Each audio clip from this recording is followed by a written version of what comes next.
On this episode of Redlit, AmItheA for demanding my sister pay rent for living at home with my parents and refusing to pay my rent until she does. AmItheA because I refuse to go and visit my special needs stepsister in hospital even though she's very sick. I low-key hate her. AmItheA for calling my coworker chunky after she repeatedly calls me slim and makes references to my weight after I asked her multiple times not to. AmItheA for not wanting to pick up my wife from the airport at 12:30 a.m. AmItheA for telling my wife and in-laws to fuck off after they told me to stop cuddling my daughter. I have 3 kids, 15F, 12F and 7M. My oldest has always been a cuddler, and that suits me fine because I am too. Recently my in-laws were over, and we were all watching a movie together. It was a kids movie, and so my 15-year-old was bored out of her mind and tired. So she started to snuggle up to me and go to sleep. After the movie was over, we sent all the kids to bed, their rooms, and got chatting for a bit longer. There was a fair bit of wine involved. I was sober though, and eventually after a short silence my Phil let it drop that he thought it was inappropriate. I still cuddled with my 15-year-old. I don't really know why he brought it up suddenly, but I was prepared to laugh it off and just assumed it was the alcohol. To my surprise, my wife and Mill both agreed with him this year. I have a lot of respect for my in-laws. I get along with them great and I consider them closer than my own parents. Obviously I'm quite fond of my wife as well, but I outright told them to fuck off and go fuck themselves, and then left them and went to bed. I've never spoken to any of them like that before, but it felt like the right thing to say in the moment. They all want me to apologize for being so rude to Mr. AmItheA. Edit due to info request. We were not spooning, she was sitting next to me laying on my chest. Edit of my own free will, IDK if it's important info, but I didn't yell.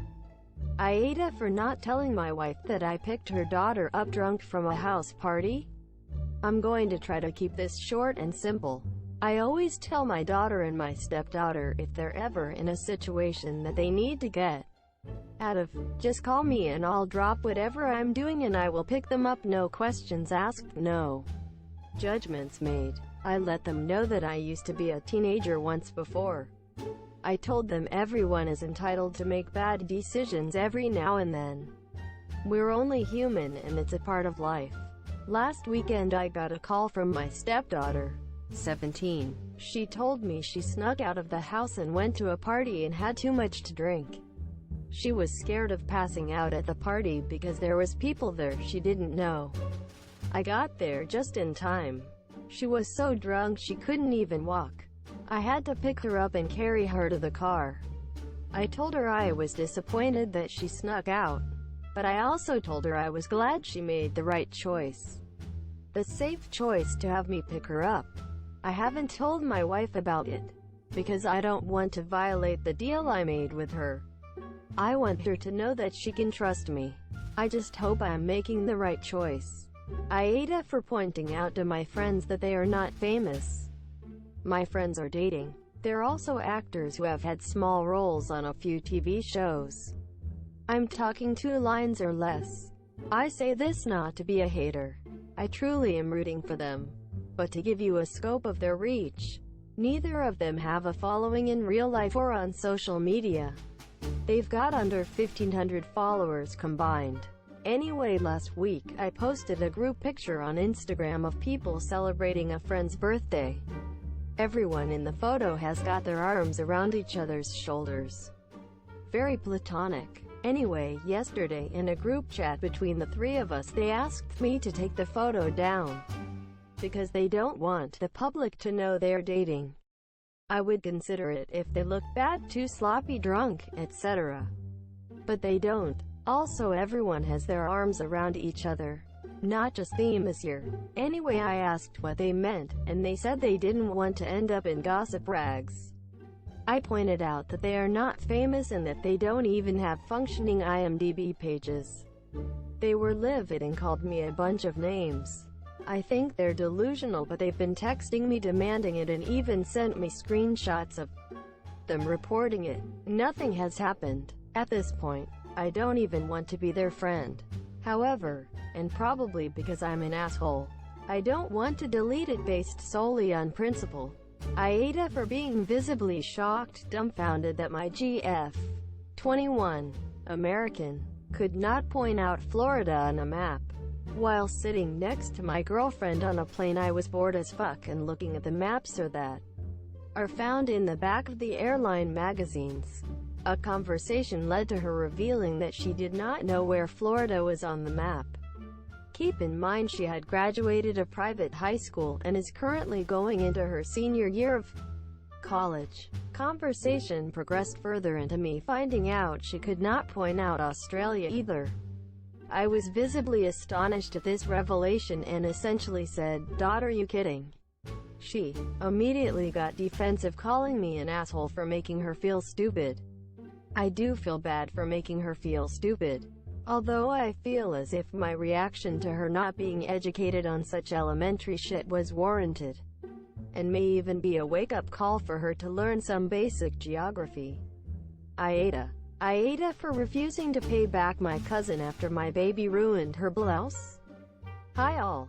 I gave birth 4 weeks ago, and we decided to have a baby ceremony, where everyone gets to meet our lovely daughter Charlotte. My cousin Alice and her parents were among the guests. The first thing I'll say about her is that she has expensive taste. She's the sort of person who has a minimum price range for how much she spends on clothing. She doesn't own anything that isn't designer and has some items of clothing that cost thousands. She is a banker and still lives with parents so can afford the lifestyle. It was Alice's turn to hold the baby and she was happy to at first. But suddenly Charlotte vomited on her. Alice handed Charlotte back to me and ran off crying, and spent the rest of the event crying in the car.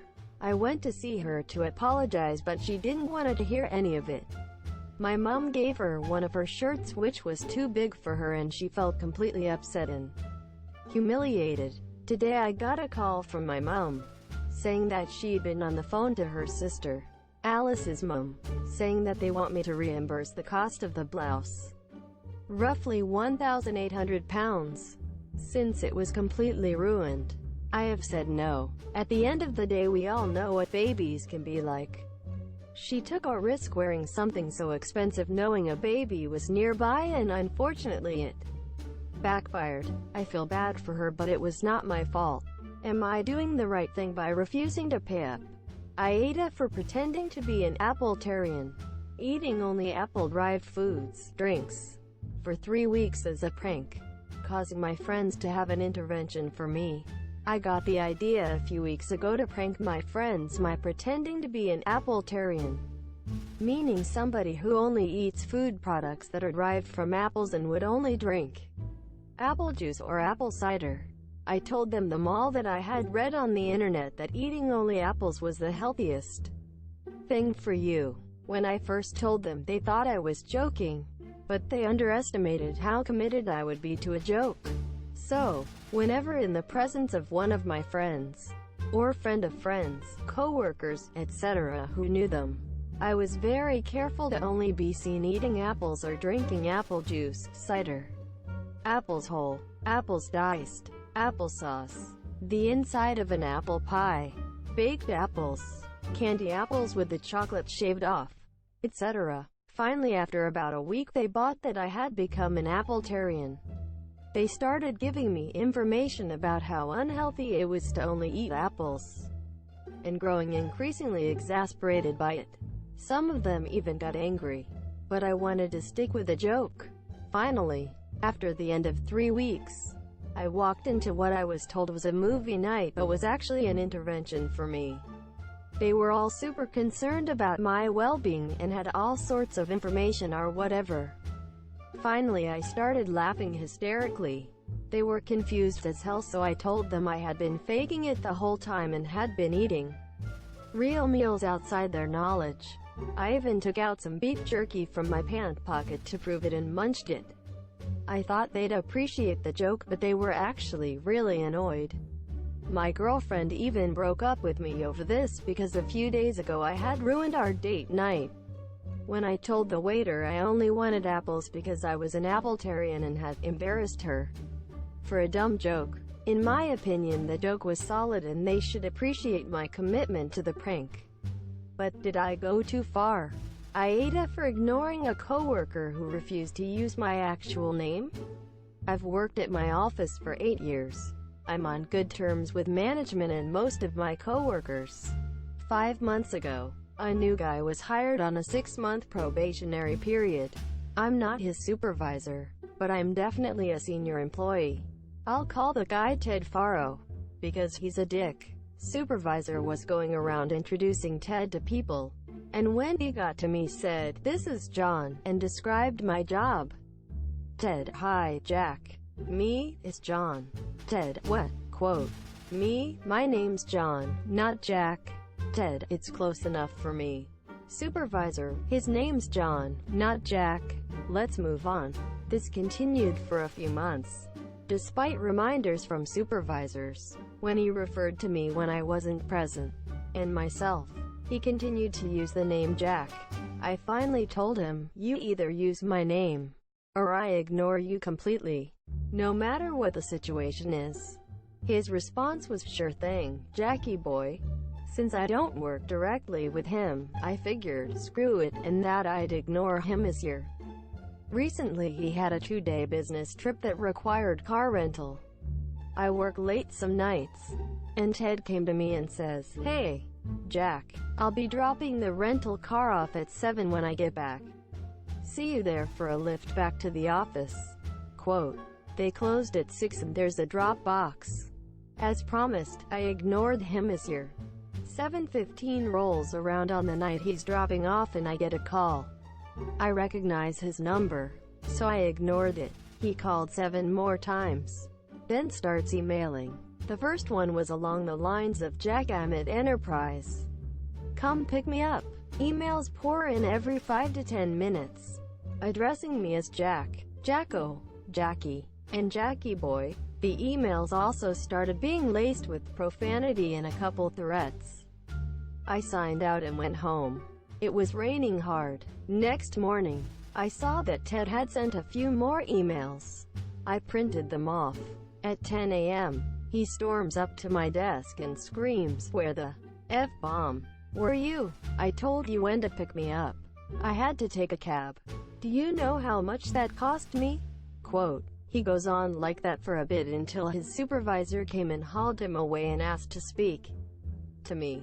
Supervisor: "Ted tells me that you ignored his request for a pickup when he dropped off the rental. He was caught out in the rain." I relayed what happened, and showed him the printed emails. I'd highlighted the threats. Supervisor: "I can see why you wouldn't want to spend time around him this year, but it was still kind of inconsiderate to leave him stranded in the rain. That's not the greatest neighborhood and he could have been hurt." He sighed and said, "With the threats and him being on probation, he no longer works here. Just try not to be in a hole in retaliation to your coworkers." A few people at the office have commented that I'm the jerk for ignoring Ted and getting him riled up, which got him fired.